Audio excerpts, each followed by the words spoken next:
자, 요셉과 형들이 드디어 만나게 되었습니다. 오늘 새벽 말씀 보셨겠지만, 요셉은 형들을 알아보았고요. 그런데 형들은 전혀 요셉을 알아보지를 못했습니다. 참 이제 특이한 것은 요셉이 형들을 딱 알아보고 자신의 정체를 바로 밝히지 않고 자신을 좀 숨기죠.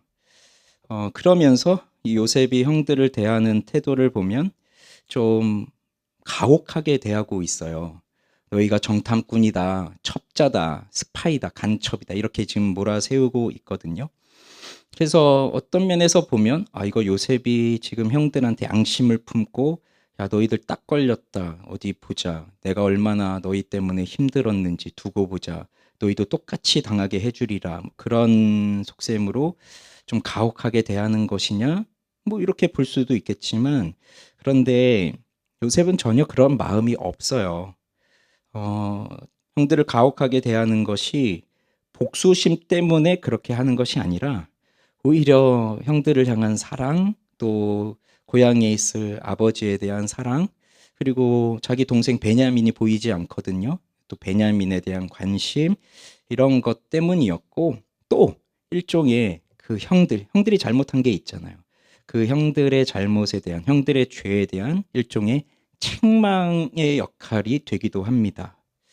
요셉은 형들에 대한 원망, 미움 다 내려놓았어요.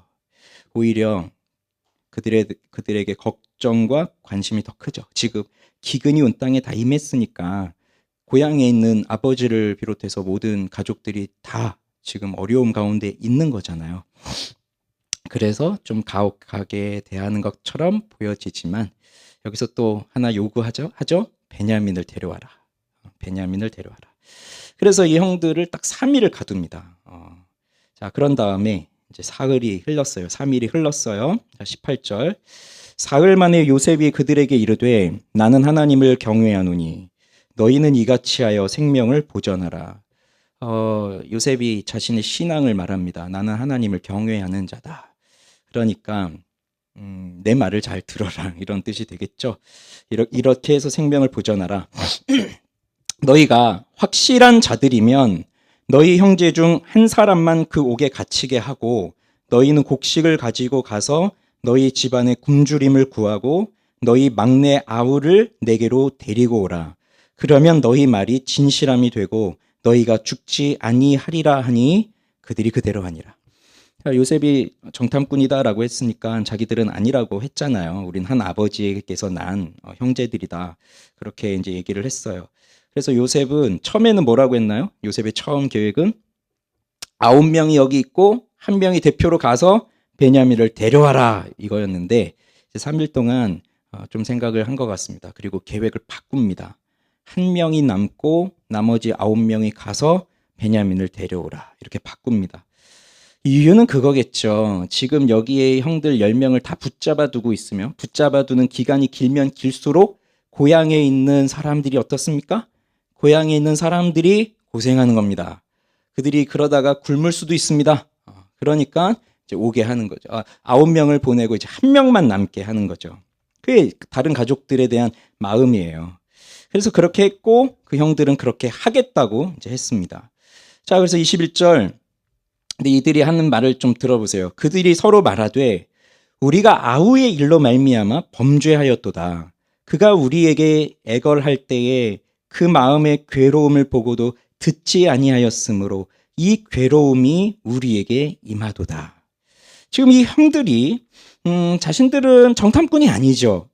그저 애굽의 곡식을 사러 왔을 뿐입니다.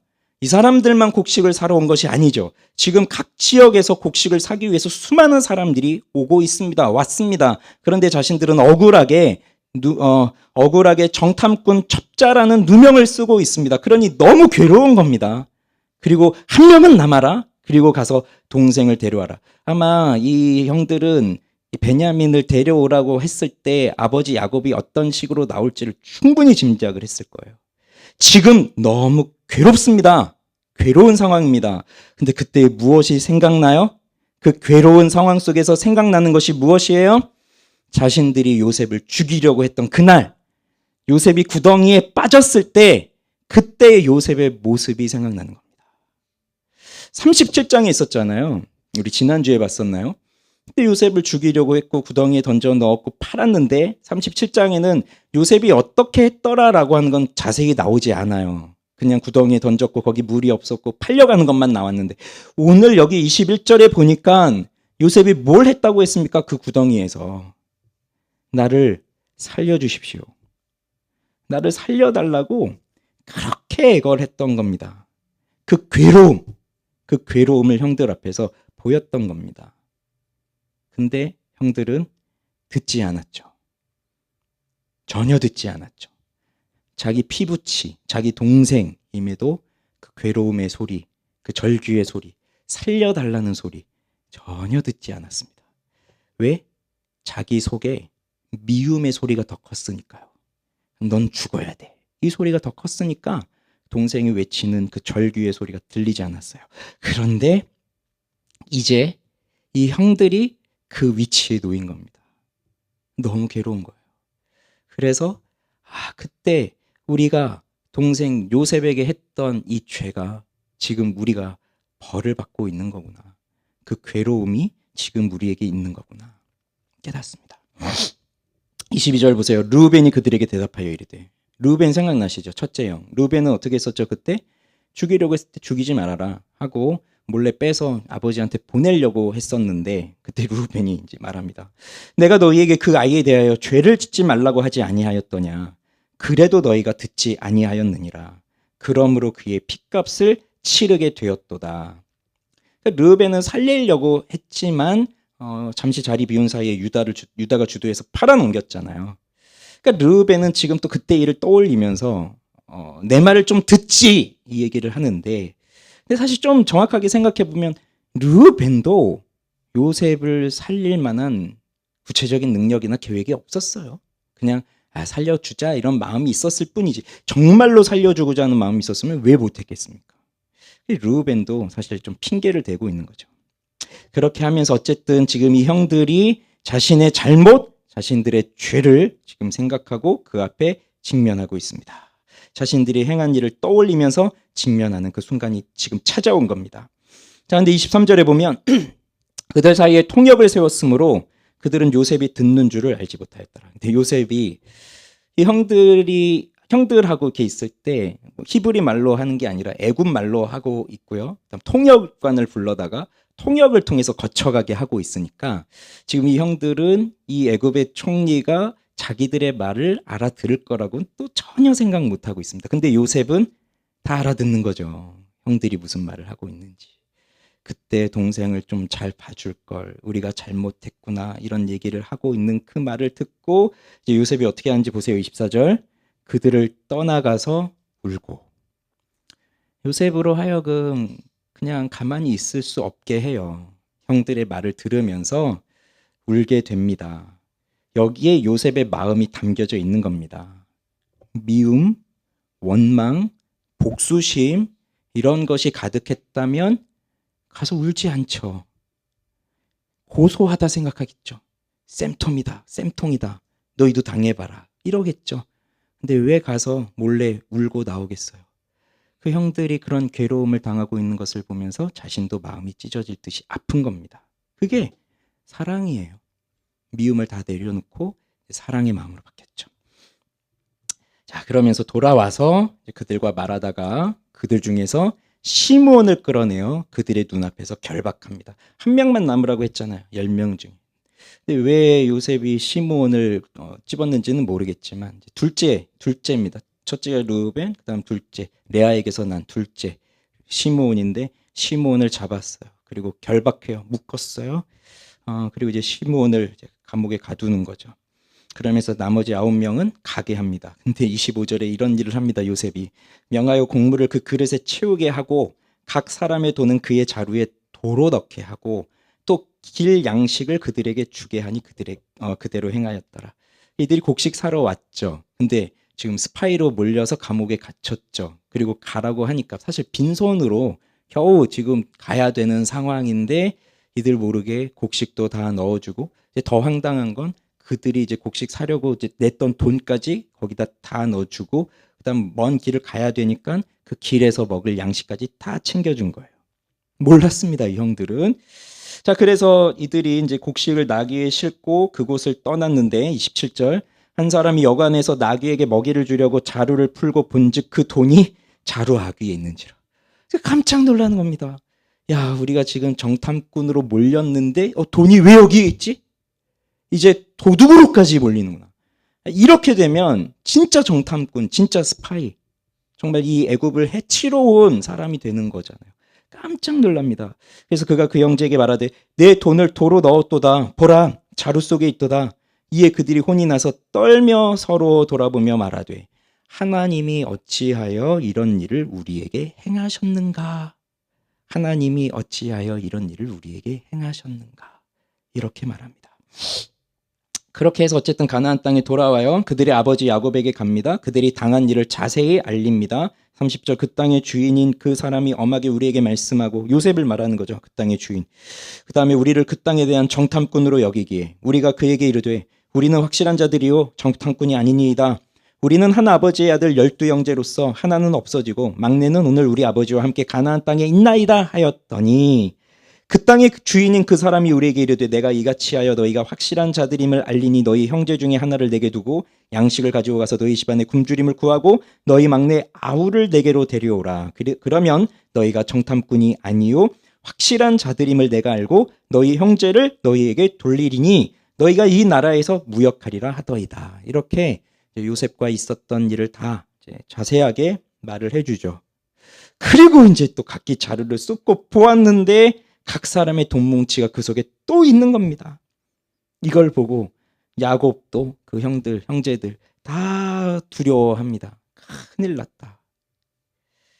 그러면서 36절 그들의 아버지 야곱이 그들에게 이르되 너희가 나에게 내 자식들을 잃게 하도다. 요셉도 없어졌고 시므온도 없어졌거늘 베냐민을 또 빼앗아 가고자 하니 이는 다 나를 해롭게 함이로다. 좀 야곱이 이해가 되시나요? 지금 이 야곱의 모습? 야곱이 시켰잖아요. 가서 좀 사와라. 이 아들들이 뭐 아무것도 안 하고 있으니까. 그래서 사가지고 오는 그 길에 이런 사고가 났는데 지금 야곱이 엄청 원망을 하고 있잖아요. 지금 아들들을. 그러면서 요셉도 잃었다. 시므온도 잃었다. 그러니까 다시 만나지 못할 거라고 생각을 하는 거죠. 이제 시므온도. 왜 그러겠어요? 베냐민을 내줄 생각이 없거든요. 지금 이 야곱. 베냐민을 내줄 생각이 없어요. 베냐민 데리고 가서 너희들의 누명을 벗고 너희들이 정말 정탐꾼이 아니라 그냥 정직한 자들이다라는 것을 보여주고 곡식을 또 사와라. 이럴 마음이 없습니다. 잃었대요. 요셉도 잃어버렸고 시몬도 잃어버렸다. 근데 베냐민까지 잃어버리게 하느냐? 하고 원망을 합니다. 그러자 이제 30절 르우벤 장남이에요. 르우벤이 그의 아버지에게 말하여 이르되 내가 그를 아버지께로 데리고 오지 아니하거든 내 두 아들을 죽이소서 그를 내 손에 맡기소서 내가 그를 아버지께로 데리고 돌아오리이다. 참 이것도 아버지와 장남 사이에 있을 대화인지 참 이상한 말입니다. 베냐민을 안 내주니까 내 아들을 마음대로 하십시오 라고 지금 하고 있는 거예요. 마지막 38절에 보니까 야곱이 이르되 내 아들은 너희와 함께 내려가지 못하리니. 그러니까 르우벤이 그런 제안을 했어도 야곱은 베냐민을 내어주지 않습니다. 왜? 그의 형은 죽고 요셉이 죽은 것이 이 마음에 큰 한으로 남겨져 있는 거예요. 그리고 그만 남았습니다 라는 거거든요. 너희가 가는 길에 재난이 그에게 미치면 너희가 내 흰머리를 슬퍼하며 스올로 내려가게 함이 되리라. 그러니 요셉이 그랬던 것처럼 베냐민도 만약에 사고가 나서 죽으면 난 지옥에 가는 거다. 너희가 그걸 앞당기고 있구나. 이렇게 말하고 있습니다. 이걸 보니 야곱의 마음이 좀 어떻습니까? 지금 요셉 한 명을 너무 사랑했잖아요. 다른 아들들보다. 그래서 지금 이 사단이 났는데 그럼에도 야곱은 어떤 모습을 보이고 있어요? 이제는 베냐민을 편애하고 있죠. 아직도 편애하고 있어요. 생각해 보세요. 요셉 왜 사랑했습니까? 라헬이 낳아준 아들이니까. 근데 죽었습니다. 베냐민은 왜 아끼죠? 라헬이 낳아준 아들이니까. 오로지 라헬을 사랑했기 때문에 라헬이 남겨준 두 아들을 너무 사랑하고 있어요. 그러면 베냐민 내주지 않으면 시므온은 어떻게 되는 거죠? 시므온은 아니 똑같이 아들을 사랑한다면 시므온을 구해와야 될 거 아니에요. 요셉은 죽었다고 생각하니까 죽었다고 믿었으니까 뭐 다른 액션을 안 취하지만 시므온이 죽은 게 아니잖아요. 감옥에 갇혔고 시므온을 데리고 올 수 있는 방법은 베냐민과 함께 가서 보여주면 되는 거잖아요. 근데 베냐민을 안 보낸단 말입니다.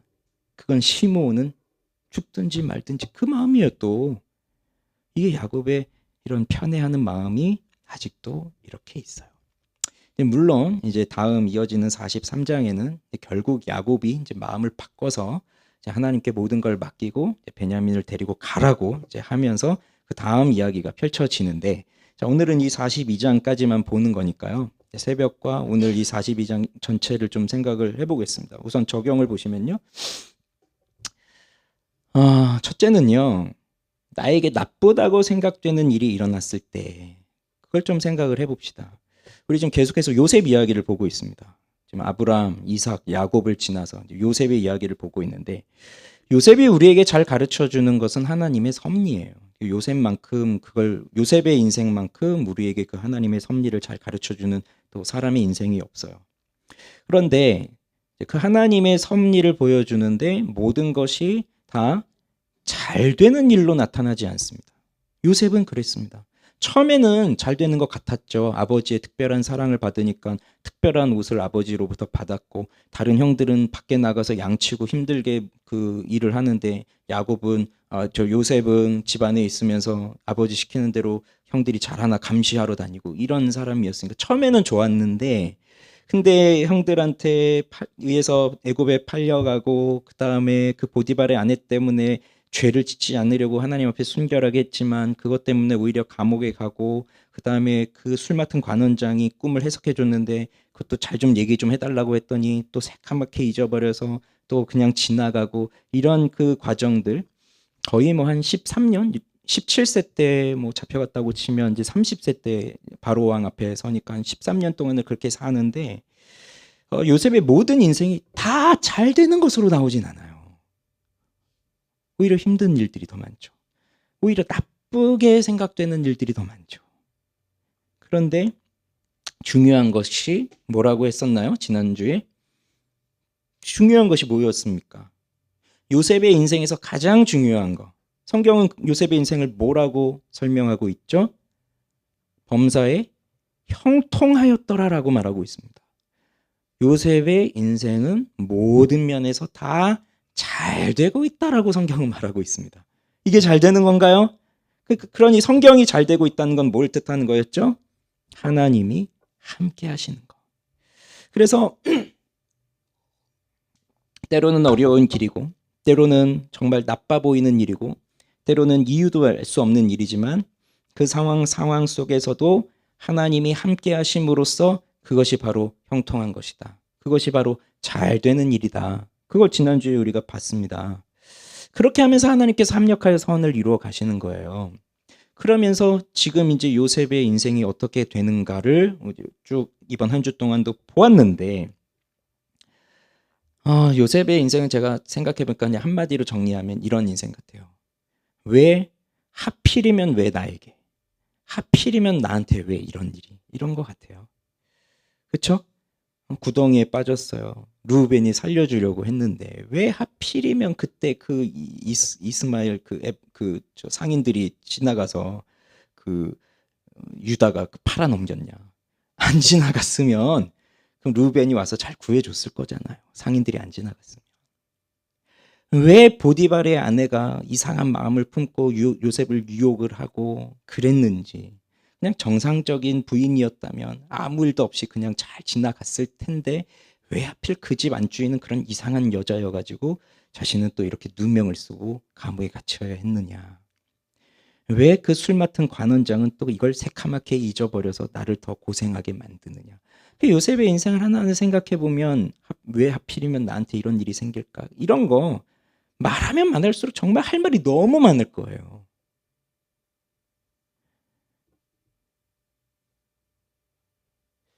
그러나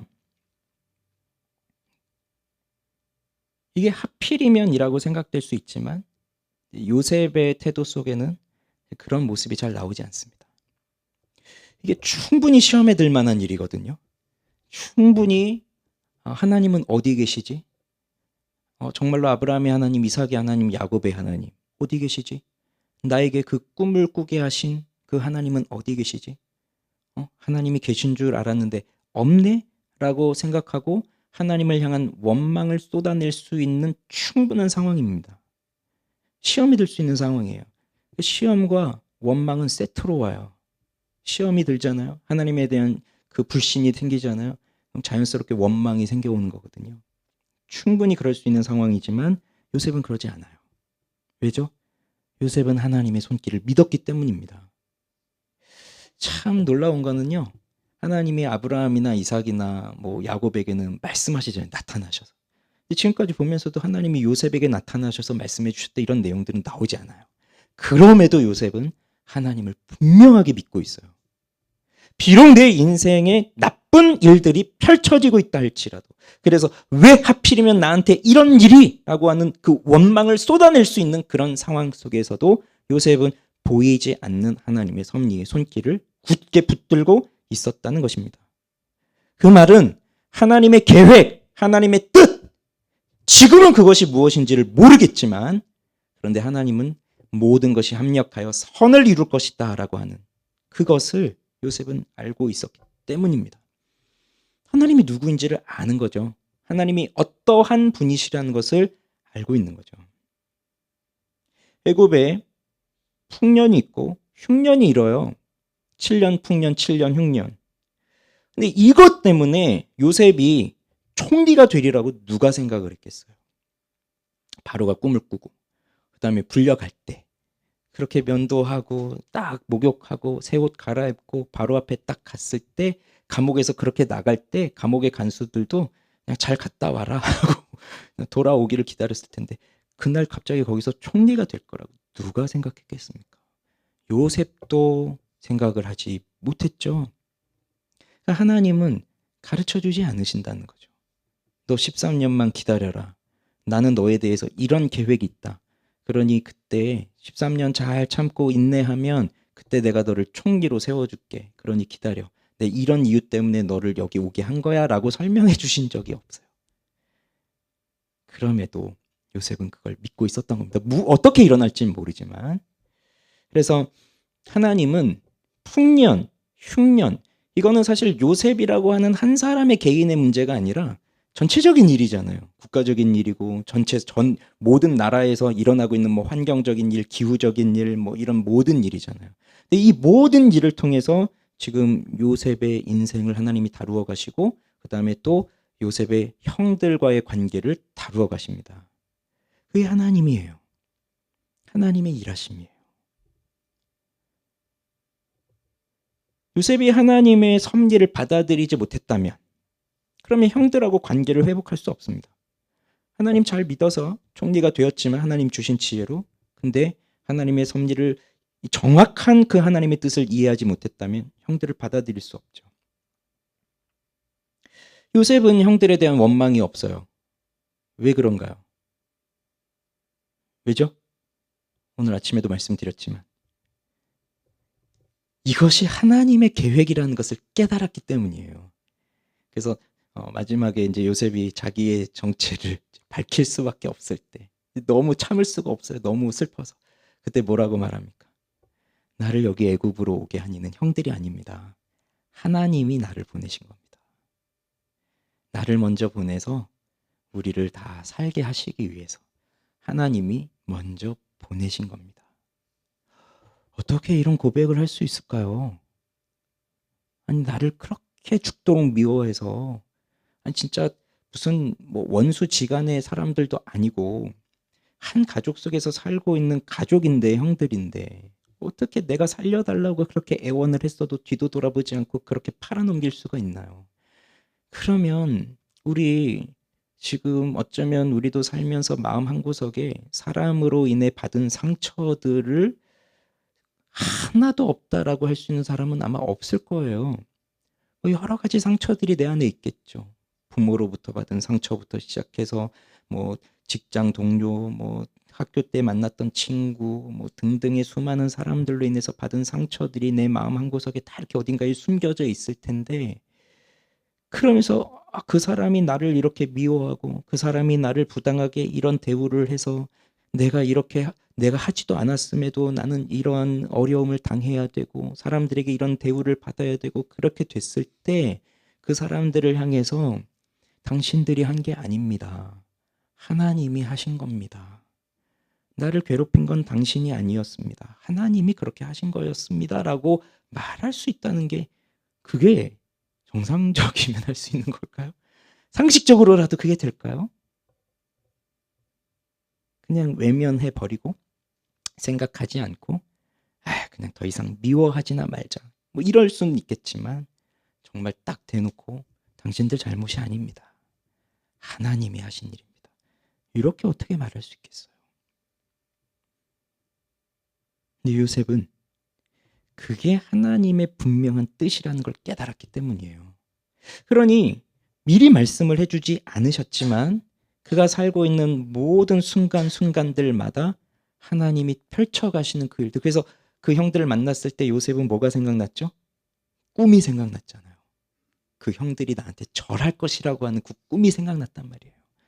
정말 하나님의 뜻이 이렇게 펼쳐지는구나, 이런 식으로. 그러니 여기 끌려오지 않았다면 아마 이런 일이 일어나지 않았을 것이고, 흉년이 일어나지 않았다면 이런 일이 일어나지 않았을 거예요. 그러니까 하나님이 지금 어떻게 다루어 가시죠? 항상 좋은 일만 주심으로써 인생을 다루어 가시는 것이 아니라 나쁜 일을 허락하심으로써 인생을 다루어 가시고, 나쁜 일을 허락하심으로써 하나님이 누구이신지를 알게 하신다는 겁니다. 이게 참 놀랐습니다. 그래서 요셉은 형들에게 자신의 정체를 바로 밝히지 않고 첩자로 몰면서 형들에게 회개의 기회를 주고 있는 겁니다. 만약에 요셉이 형들이네? 근데 이미 요셉의 마음에 막 아까 지금 계속 얘기한 것처럼 미움도 없고 원망도 없고요, 복수심도 없고, 정말 형들에 대한 사랑과 그리움, 정말 만나보고 싶다, 꼭 한번 만나보고 싶다, 이 마음이 너무 가득해서 형들이네라고 했을 때 바로 그 자리에서 아이고 르우벤 형, 시므온 형, 유다 형, 나 요셉입니다 라고 했으면 어떻게 됐을까요? 그러면 이 10명의 형들은 어땠을까요? 지금 이런 괴로움을 당하진 않았겠죠. 처음에는 믿지 못했을 수도 있을 거예요. 그런데 바로 요셉이 자기가 요셉이라는 걸 밝히고, 나를 이렇게 팔아 넘긴 거 신경 쓰지 마세요. 형들이 그런 게 아니라 하나님이 하신 거예요. 그래서 내가 지금 여기 총리가 됐고 지금 이렇게 살리고 있잖아요. 이제 아버지 모시고 빨리 오세요 라고 한다면 여기 10명의 형들은 좋았겠죠. 그렇지 않겠습니까? 그러면 무슨 일이 일어나겠어요? 자신들이 행하였던 일들에 대해서는 생각하지 않는 겁니다. 과거에 했던 일, 요셉을 팔아넘겼던 일, 아버지 야곱을 속였던 일, 정말 하지 않았어야 할, 사람으로서 할 수 없는 이 폐륜적인 범죄를 한 자신들의 일을 전혀 생각하지 않을 거예요. 그리고 잘 됐네. 야, 어쩜 이럴 수가 있나? 야, 그때 우리가 팔아넘기길 잘했구나. 다행이라 생각하고 그냥 넘어갔을 겁니다. 그러나 하나님이 사랑하는 자들은 이런 식으로 그냥 넘어가지 않게 합니다. 하나님이 사랑하지 않는 자라면 그냥 넘어가게 하실 거예요. 그러면서 세상에서 잘 됐구나 이러면서 살겠지만, 이 요셉의 형들, 야곱의 아들들은 하나님이 그냥 그렇게 보낼 사람들이 아니죠. 그래서 요셉이 자신의 정체를 숨기면서 이 형들은 자기들의 죄를 깨닫습니다. 직면하는 겁니다. 내가 어떠한 잘못을 저질렀었는지. 그래서 갇혔잖아요, 3일 동안. 그 다음에 시몬은 이제 더 갇혀있지만 나머지 이 9명은 또 뭐 돈이 또 거기 들어있고, 그 다음 베냐민을 데려와야 되고 아버지 앞에 또 서야 되고, 이런 과정들 속에서 계속해서 자신들을 괴롭혔을 겁니다. 그때의 일이 직면하게 하는 겁니다. 하나님 우리를 이렇게 다루어 가십니다. 그냥 지나가지 않게 하세요. 그러니까 하나님이 용서하셨다, 하나님이 우리의 죄를 용서하셨다라는 것은 그냥 용서했으니까 아무 일도 없었다는 듯이 그냥 지나가신다는 것이 아니에요. 반드시 죄에는 죄에 대한 대가를 치르도록 하셨습니다. 그래서 다윗이 밧세바를 범하고 그때 아들을 낳았죠. 그에 대한 죄에 대한 대가로 그 아들이 그냥 죽어요, 나자마자. 그리고 그러면서 그 자기의 아들들이 반란도 일으키고 싸움도 하고 그러면서 쫓겨가고 뭐 이런 일들이 이제 다윗이 죽을 때까지 계속 있습니다. 그래서 하나님은 우리 인생 가운데 고통을 허락하세요. 그래서 이 고통을 허락하심으로써 첫째는 나의 생각을 접게 하십니다. 적어놨죠. 고통을 통해서 내 생각을 접게 하세요. 즉 내 계획, 내 계획, 이렇게 되면 좋겠어, 나 이렇게 될 거야, 이런 식으로 될 거야, 그러니까 하나님도 나한테 이렇게 하셔야 돼, 이런 것들을 이제 접게 하시는 거예요. 고통을 통해서. 고통이 없다고 해보세요. 지금 이 형들이 이런 일 없이 그냥 야, 잘 됐구나, 요셉을 만났구나 한다면 자기들의 잘못이나 이런 것 생각하지 않고 그냥 지나갈 거예요. 그러면서 자기 계획을 계속 펼쳐나갈 거예요. 사람은 이런 뭔가 브레이크가 없으면 계속 자기 중심적으로 교만함으로 자기 생각을 펼쳐나갈 거예요. 근데 하나님이 이제 계속 우리를 두고 보시다가 이제 안 되겠구나 하는 순간에 고통의 순간을 허락하시고, 그럼 그 고통의 순간에도 처음에는 내 뜻대로 해보려고 몸부림치지만 안 된다는 것을 알고 내 생각을 접게 하시는 거죠. 그래서 기도할 때 우린 하나님 앞에 기도할 때 내가 바라는 바를 구합니다. 고통이 없으면 사실 기도도 안 해요. 그래서 뭐 고통이 있기 때문에 이제 기도하게 하지만, 근데 처음에는 이제 나의 생각을 말씀드리고 이렇게 되면 좋겠다는 것을 말씀드리고 기도하지만, 기도를 많이 하신 분들은 압니다. 기도가 바뀐다는 것을 늘 경험합니다. 기도할 때마다 경험합니다. 처음에 기도 시작할 땐 하나님 이렇게 해주시면 좋겠다 생각하고 기도하지만 기도를 오래 하면 오래 할수록 바뀌어요. 내 생각을 내려놓아요. 하나님의 뜻을 구하는 거예요. 그렇게 나의 계획을 접게 하시고 순전히 하나님만 바라보게 하십니다. 고통이 주는 유익이고요. 두 번째는 이 고통을 통해서 나의 죄를 발견하게 합니다. 고통이 없다면 야, 아무 일도 없구나, 잘 되는구나 이러면서 살 거예요. 그렇지만 그 고통을 접하면서 나의 죄를 발견하게 되고 그 속에서 회개하게 됩니다. 나의 죄를 회개하게 돼요. 우리 인생에 고통이 없잖아요. 그러면 절대 겸손해질 수 없어요. 진짜 잘 된다고 해보세요, 내 인생이. 그러니까 하나님이 함께 하시면 정말 뭐 꽃길을 걷고 이런 거라고 생각을 하면 너무 잘못 생각하고 있는 거예요. 하나님은 우리 순간순간 우리를 고난의 길로, 고생의 길로, 정말 불 속에 들어가는 그 길로 계속 인도하시거든요. 내가 예수 믿으면, 내가 하나님 믿으면 이제 내가 생각하는 대로 이제 탄탄대로로 정말 일사천리로 쫙 펼쳐질 거야, 뭐 이렇게 생각하면 사실 하나님 우리를 그렇게 다뤄가지 않으세요. 만약에 그렇게 된다고 해보세요. 정말 내가 원하는 대로 겸손해질 수 없습니다. 정말 교만합니다. 그래서 이런 사람들은 항상 내가 뭘 했다 이런 걸 자랑하게 되어 있어요. 내가 이렇게 했더니 하나님 이런 복을 주시네. 내가 이렇게 뭐 기도 열심히 했더니 하나님이 뭐 50평 60평 아파트를 사게 하시네. 뭐 내가 이렇게 열심히 기도했더니 뭐 승진시켜 주시네. 이런 거 자랑하게 되어 있어요. 근데 아니에요. 하나님은 우리에게 언제나 고통의 순간을 주십니다. 그렇다고 해서 죽을 때까지 고통만 있는 건 아니고 좋은 일도 있고 나쁜 일도 있고 이게 반복적으로 있다는 얘기예요. 네.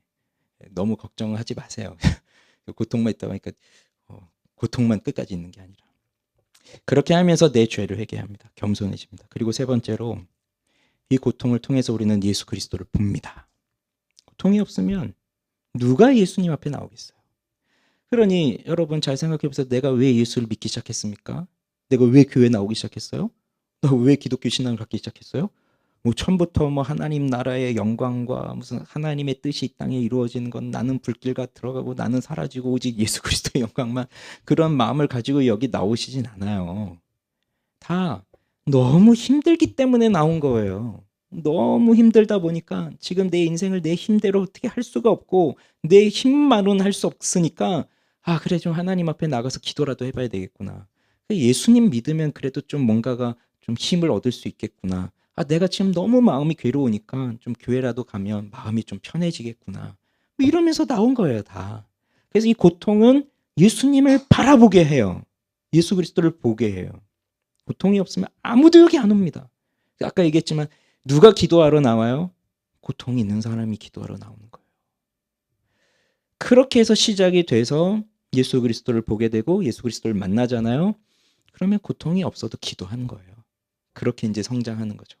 그러면서 내 인생의 목적이 이제 내가 원하는 것이 아니라 그냥 내 마음 좀 편해지려고, 그게 아니라 이제는 하나님을 즐거워하는 거, 하나님을 기뻐하는 거, 하나님을 사랑하는 거, 하나님의 영광이 되는 거, 하나님의 아름다움을 바라보는 거, 이걸로 바뀌어지는 거예요 이제. 그게 성장입니다.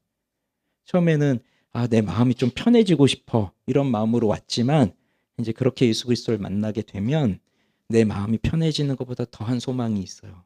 하나님의 아름다움을 바라보며 하나님을 사랑하는 거, 하나님의 영광이 되는 거, 하나님을 기뻐하는 거. 자, 우리 인생 속에서요. 요즘에 제가 딱 우리 이제 우리 함께 살아가고 있잖아요. 요즘 우리 많은 분들이 또 우리 인생 속에서 어려움을 겪는 분들이 많이 계세요.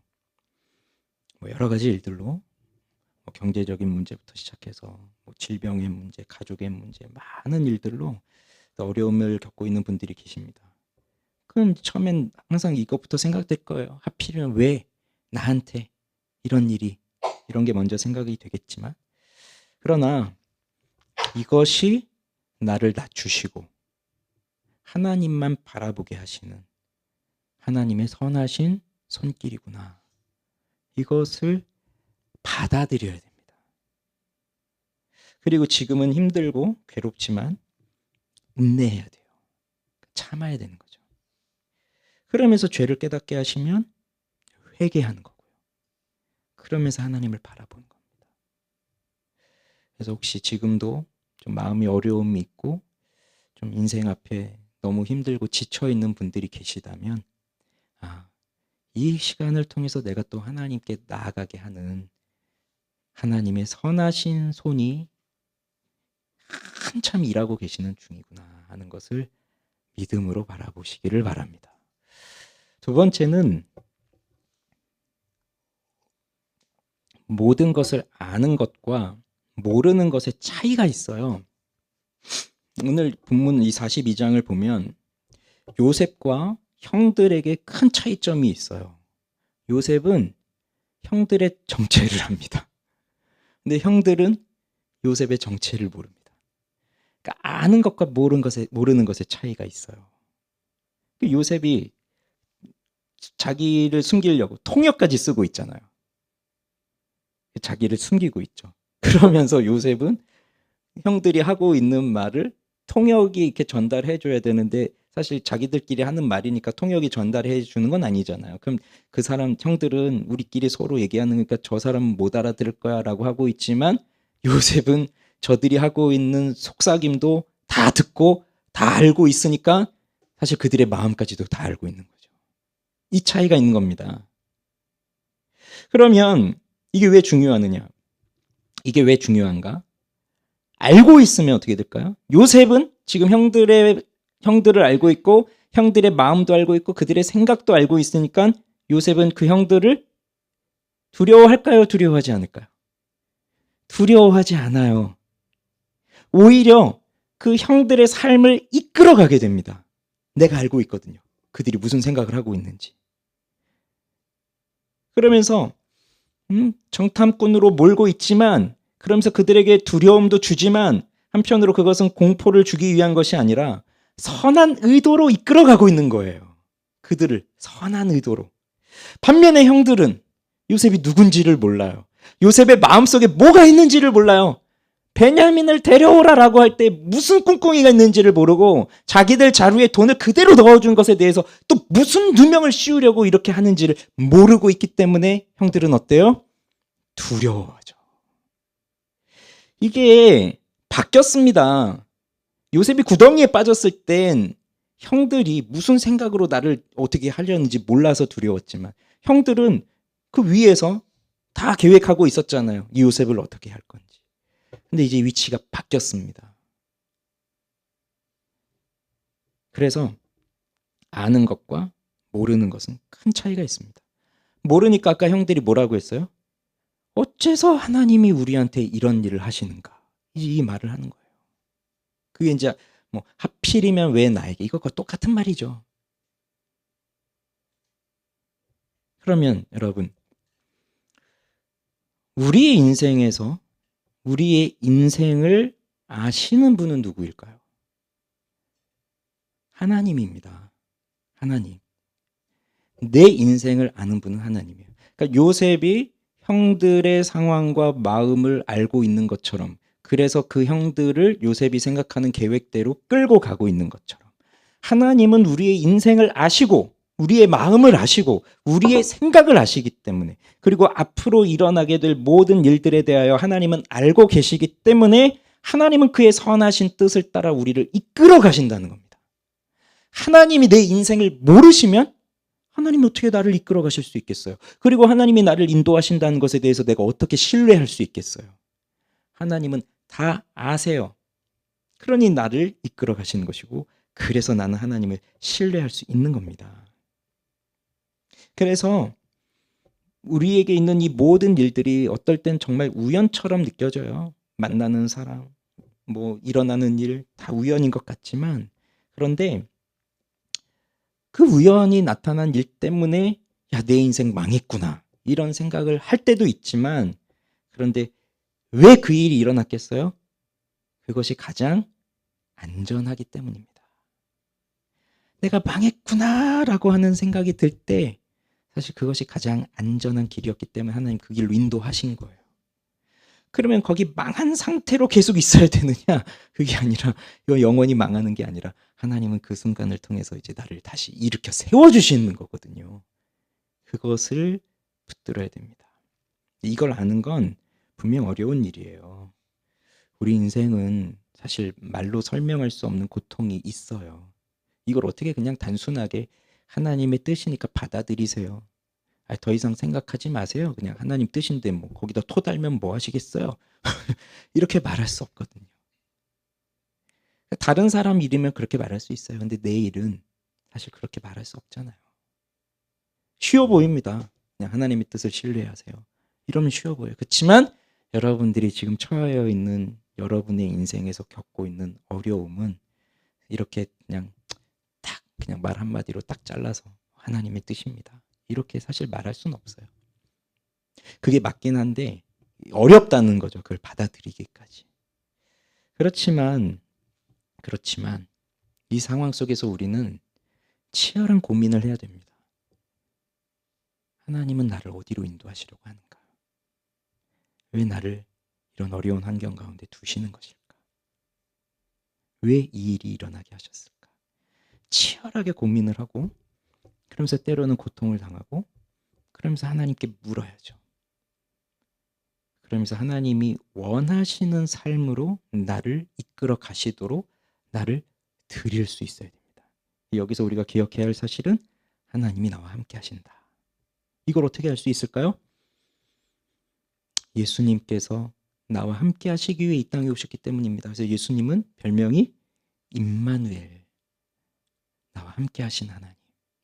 함께 하시기 위해서 이 땅에 오셨고, 함께 하시기 위해서 십자가에서 죽으셨고, 함께 하시기 위해서 부활하셨고, 함께 하시기 위해서 예수 그리스도의 영을 우리에게 보내주셨어요. 함께 하십니다. 그걸 믿으십시오. 우리 같이 찬양하겠습니다.